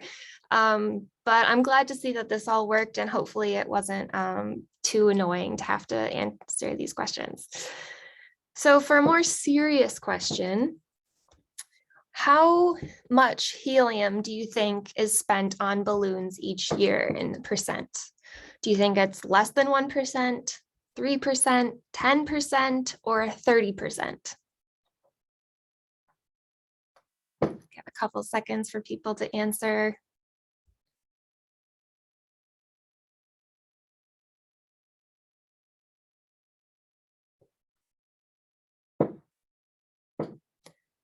So actually the answer, well, okay. It was the least popular answer, but it is about 10% of the helium every year goes into balloons. So that's one perfectly wonderful use of helium. Some people get angry, or not angry, but frustrated that helium is a non-renewable resource here on Earth, which I'll talk about. So why should we be putting it in balloons? But it gets people talking about helium, and I think that's the most important thing. So some quick facts. Helium is composed of 2 protons, 2 neutrons, and that nucleus is orbited by 2 electrons. So this pie chart here is showing approximately how much of the universe by mass is composed of different things like hydrogen, which composes most of the universe. But the second is helium, and it's about 23–25%. The pie chart's a little off. And then it's followed by things like oxygen, carbon, nitrogen, things like that. So this periodic table is a little special because it shows where the elements originated or were produced.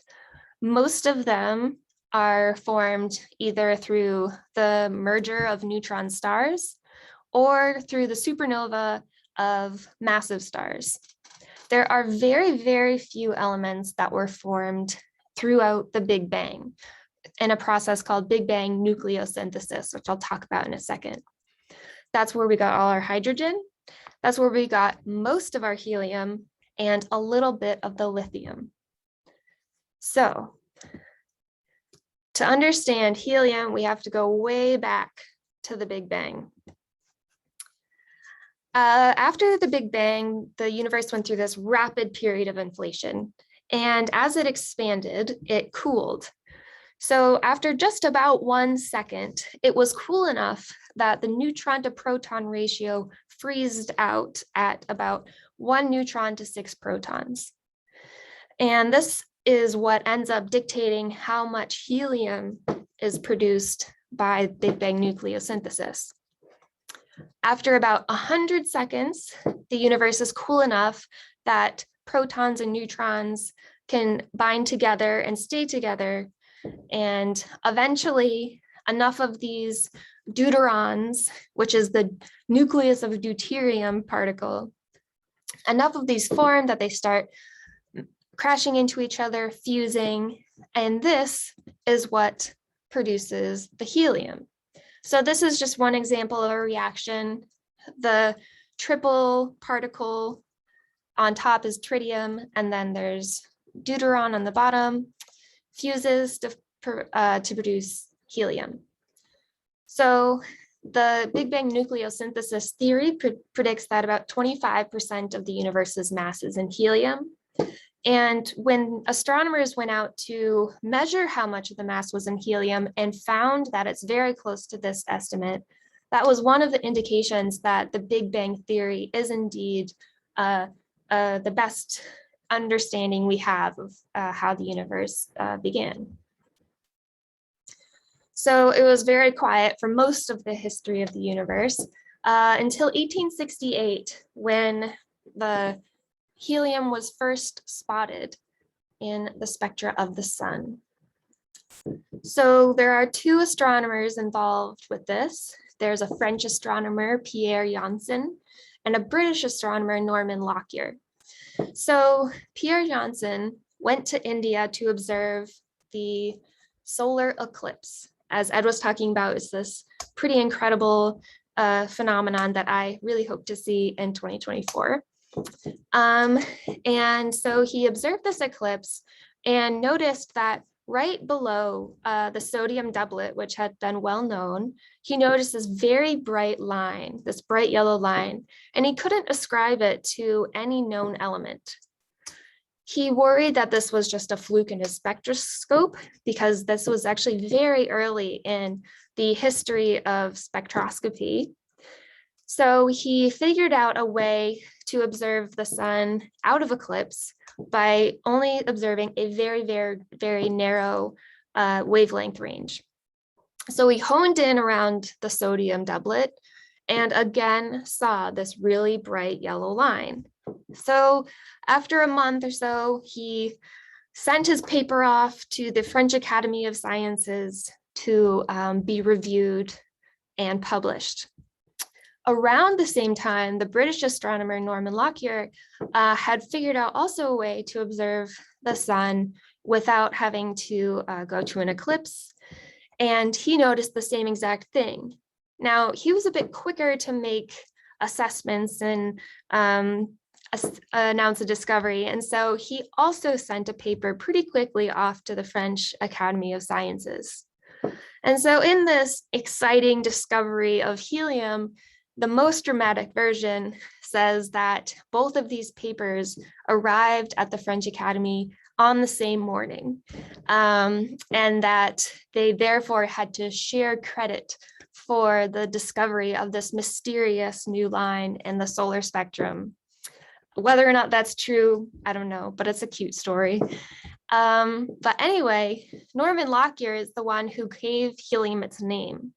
Since it was observed in the sun, he named it after Helios, which is the god of the sun. And that's how we got the name helium. So at that point, helium was this unknown element. Some scientists didn't believe that it actually existed. And it wasn't until later on that it was discovered on Earth. But before I get to that, I just want to talk a little bit more about Pierre Janssen. He has this great quote saying, "I've obtained one of the finest and least expected results, spectra of the stars, and beautiful spectra with colors and magnificent lines.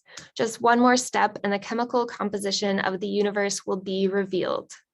So he's, pretty excited about his discovery, and rightly so. We use the chemical composition and observations of that to assess and understand the formation and evolution of our universe, our galaxy, everything. So this was a pretty determined guy, and he wanted to kind of reclaim his discovery of this mysterious element. So in 1870, there was another solar eclipse, but also in 1870, he had a bigger problem. He was in Paris, and Paris had just been put under siege by this guy, Otto von Bismarck, who was this German or Prussian diplomat and president who was one of the most influential factors in European history, but he was responsible for the siege put around Paris. So somehow he found out that there was this astronomer who really wanted to get out of the city to observe this eclipse and learn more about a mysterious new element. And really surprisingly, he agreed to let Pierre Janssen go out of Paris free and safely to observe this eclipse. But Pierre was a very strong Frenchman and refused to take this free way out. So at that time, the only way to get out of Paris was by hot air balloon. So the French government was sending civilians up in hot air balloons as a way to get them out of Paris.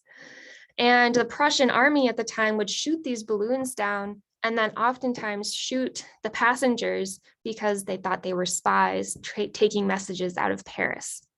So Pierre said to Otto von Bismarck, "I am not going to take your free way. I am going to go up in a hot air balloon and observe the eclipse."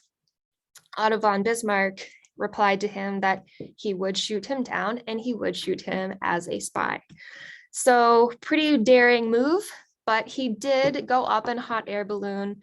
He got out of Paris, and luckily there was very gusty winds on the day that swiftly took him and his co-pilot out of danger of the Prussian artillery. So after that, he traveled to Algeria, which was where he was going to observe this eclipse. And the story ends very sad in that it was cloudy on the day of the eclipse. So all that effort to get out of Paris and to Algeria ended in a cloudy day. The only consolation for Pierre Janssen was that Norman Lockyer, who was trying to observe the eclipse from Sicily, also experienced a cloudy day, so neither of them got to see the eclipse again. So very sad. Okay, now going on to when helium was first measured on Earth. And helium is actually the only element that we first saw outside of our planet, then observed on Earth initially. So enter Sir William Ramsay. He was a Scottish chemist, very, very prolific. He actually responsible for discovering the whole noble gas family, essentially, and placed them on the periodic table. And while he was looking for a compound for argon, which he had discovered previously, he was heating up a mineral and observing the spectra of the gas that was coming off of it. And he saw the spectra and didn't see any signatures that he recognized, except he noticed that it looked awfully like the spectra that Pierre Janssen and Norman Lockyer had seen of the sun. So putting two and two together, I'm sure it was more complicated than this, but he announced that he had discovered helium on the Earth. And so this was the first time it was seen here on Earth in a lab, and he was able to measure its properties and put it in its right place on the periodic table. So some of the other 21 of these elements sky that voyages, the he world's biggest dirigible discovered, has... I'm gonna turn the sound off for this, quickly found uses. For instance, it was quickly discovered that putting an electric current through neon makes it glow really nice colors, and so neon signs were born. Helium took a bit longer, but the first use of it revolved around airships. So in World War I, the German military used these balloons to drop bombs on their enemies. And they used hydrogen to act as a lifting agent. And as you can see from the video, which is of the Hindenburg, hydrogen is extremely flammable. So as a way to get around that and make a safer balloon, the US ended up making helium-filled airships, which they could then use for, war purposes. But it was very quickly after this that airplanes got advanced enough that it was clear that they were the way of the future and not airships. But nonetheless, this was kind of the first use of helium. So helium is used for a lot more than this. And I just want to quickly give an overview of what makes helium so special and versatile to be used in so many aspects of our life, which I'll go over. One of them is that it's chemically inert. This means that it is extremely resistant to interacting with other atoms and elements and particles. So it does not form compounds like hydrogen would. It's the second lightest element, which is why it acts as such a good lifting agent for balloons. And another thing is that it has a really low liquefaction temperature. So you have to go down to 4 degrees Kelvin, which is minus 269 degrees Celsius. It's like minus 400 something degrees Fahrenheit before helium will turn from a gas into a liquid. And this means that liquid helium provides a very good coolant, which becomes incredibly important for science applications and research and the instruments that we use day to day to do research. I'll talk a little bit later about superfluid helium, which is almost magic. But these are some of the properties that makes helium so special and so useful. So just to quickly go over what uses helium, you can find it in balloons, in MRI machines, in the rockets on space shuttles and stuff. You can find it in these things called NMR machines, which is used often to do some physics. It's in the Large Hadron Collider at CERN. It's in weather balloons, blimps. The Spitzer Space Telescope used liquid helium to cool its infrared detector so it could detect longer infrared wavelengths. It's used in the fabrication of semiconductors, which means helium is essential for most technology that we use these days, as most things depend on semiconductors. They mix helium with oxygen for scuba divers as a way to help them avoid the bends. It's used in the making of optical fibers, military aircraft. It was used in the lunar module for it to safely land on the moon's surface. And especially important for the astronomical community today, it is essential for the James Webb Space Telescope to work. It's in the infrared detectors for the similar purposes of Spitzer, and that you need to cool the detectors in order for them to detect the longer infrared wavelengths. So where is helium found? Well, it is in our atmosphere, so it's found everywhere, but it's a very, very small portion of our atmosphere. So this pie chart is showing, what our atmosphere is composed of, We know it's mostly nitrogen, followed by some oxygen, then argon, and then in a sliver that's too small to see are some other gases, which is then dominated by carbon dioxide, then neon, and finally helium. So helium makes up only about 1 in 191,000 particles around you. So it's in our atmosphere everywhere, but it is very rare. And so it'd be very inefficient to extract it out of the air and be able to use that for the scientific purposes.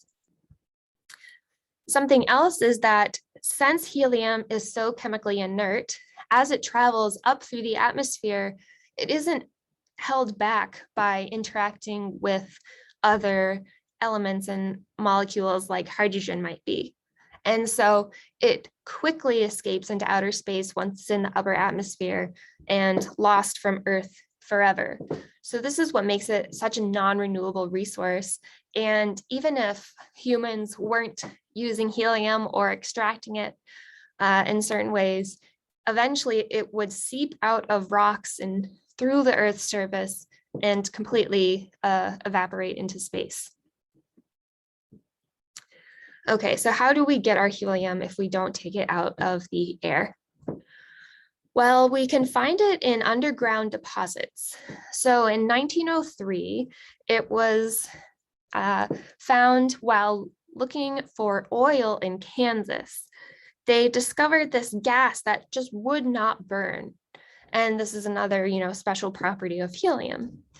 And so they identified it as helium and realized that in these natural gas deposits, some of them are very helium rich. And so what happens is for hundreds of millions of years, radioactive elements in the Earth's surface decay. And through this process, produce helium. So this has been happening for hundreds of millions of years. This helium eventually meanders its way up and interacts with groundwater, which can then further carry it up to natural gas caps, where the natural gas is stored and sealed by the remaining rock layers on top of it. And this is what the natural gas industry looks for to mine for, power purposes.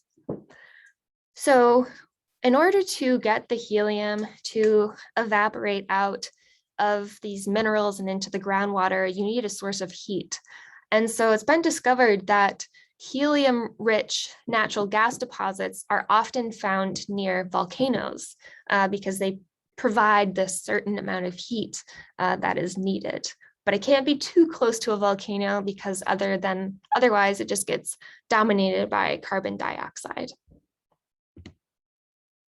So it's the only non-renewable element. You might have heard in the news occasionally about helium shortages and the panic of, are we running out? So part of the problem is that helium is not kept track of very well. How much is used every year is a very hard number to find.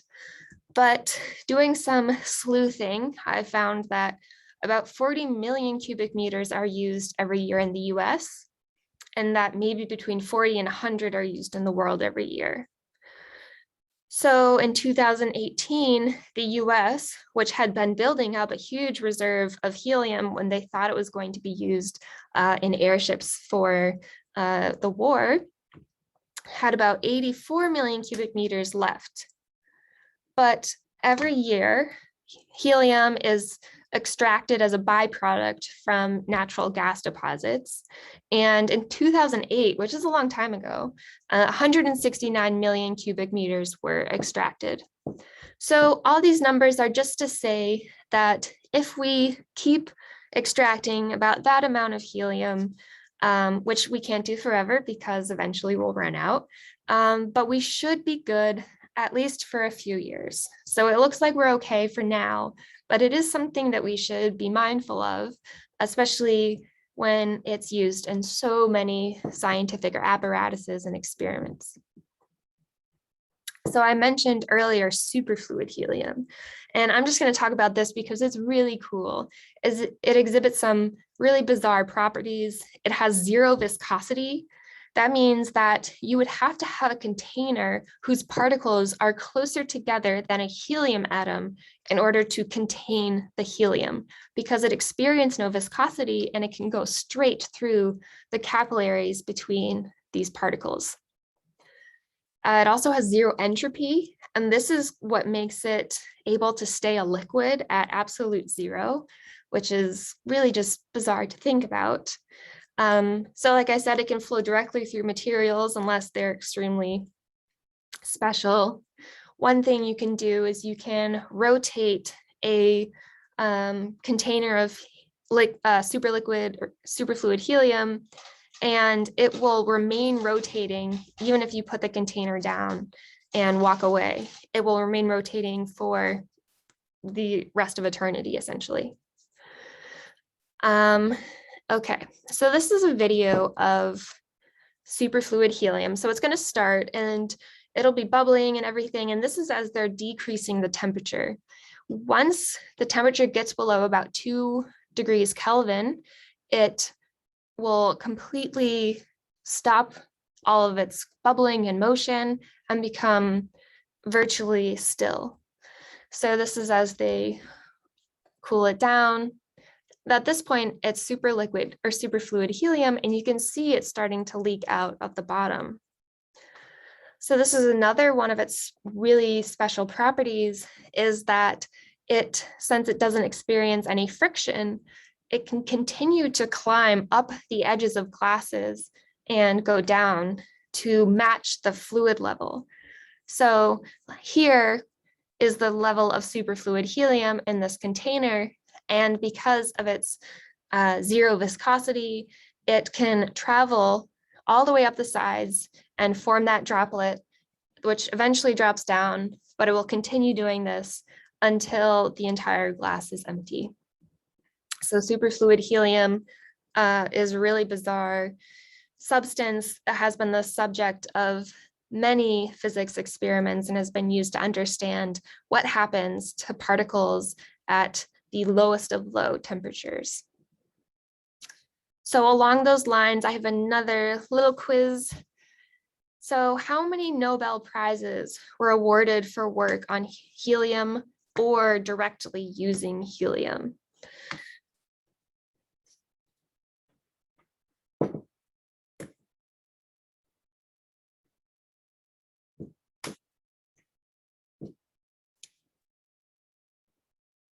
Okay, well, I'll give you the benefit of doubt and stop now because the correct answer is 7.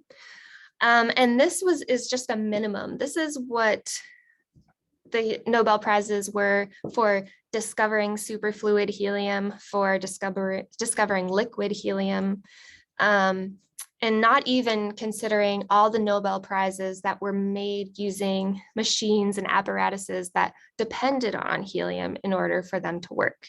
So 7 plus is, a pretty spectacular number. So we may be running out of helium on Earth, but scientists have been thinking about this and wondering where in our solar system we could go to get more. It was thought that maybe Saturn or Jupiter would be good places to go, but that just seems infeasible. But there's another place we can go.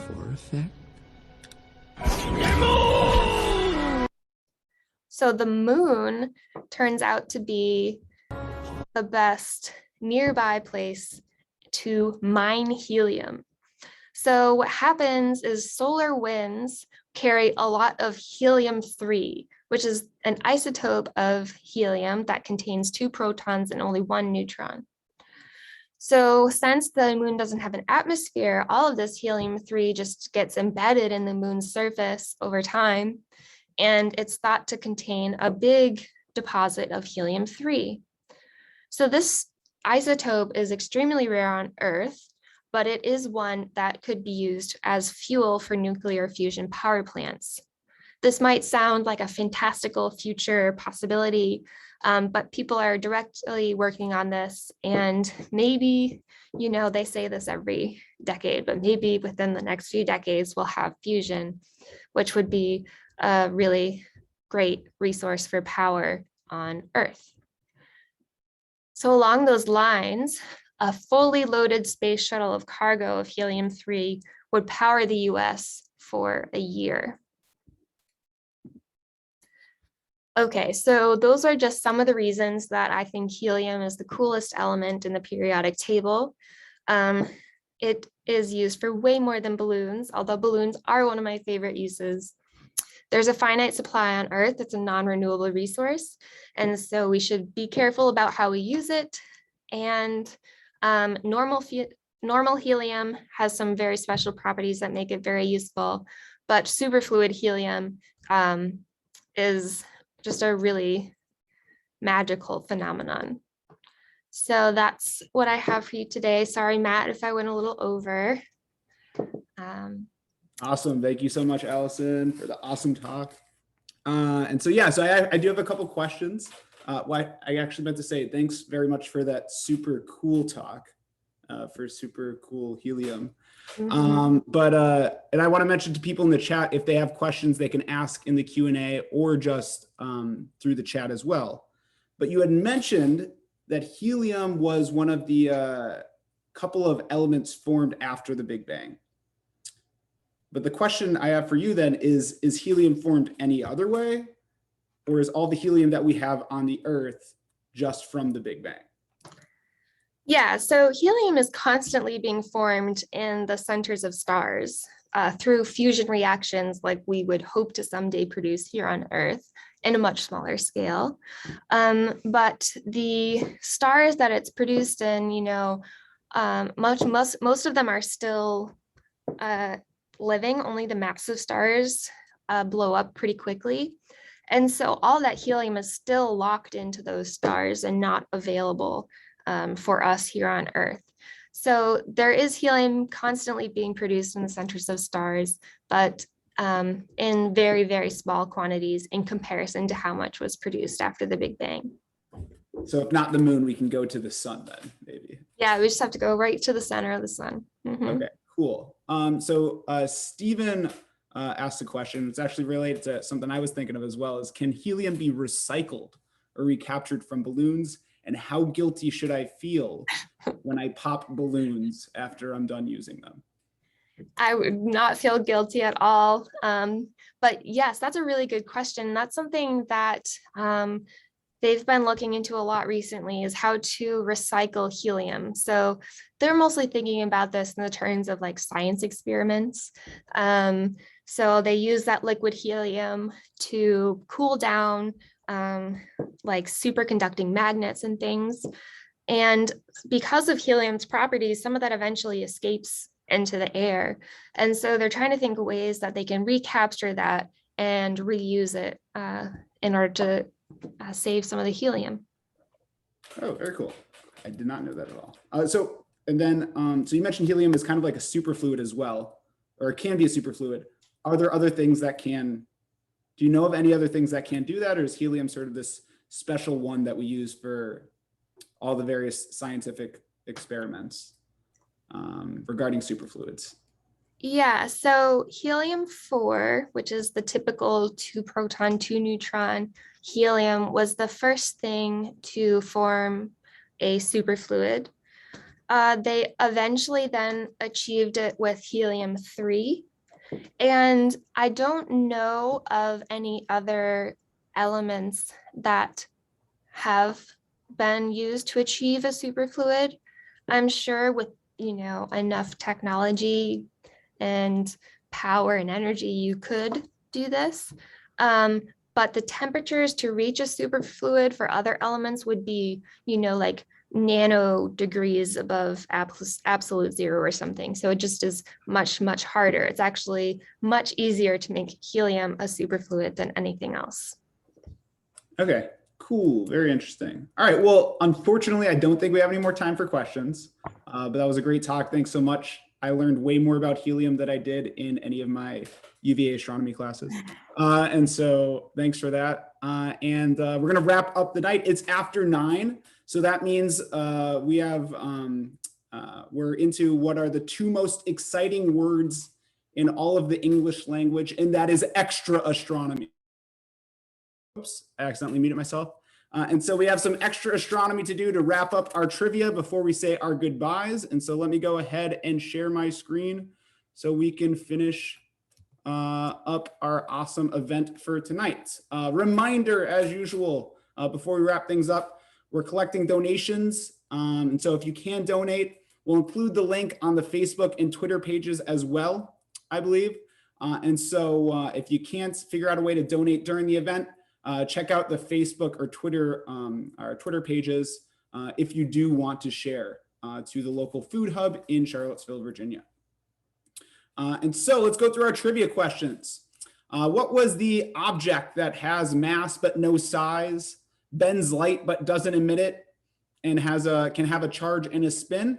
That is a black hole. And so black holes can bend light, cause gravitational waves. And some of the few characteristics you need to know about a black hole before you basically know more or less everything you want to know about it include its mass, its charge, and its spin. And so the answer to that one was black hole. What about the largest comet?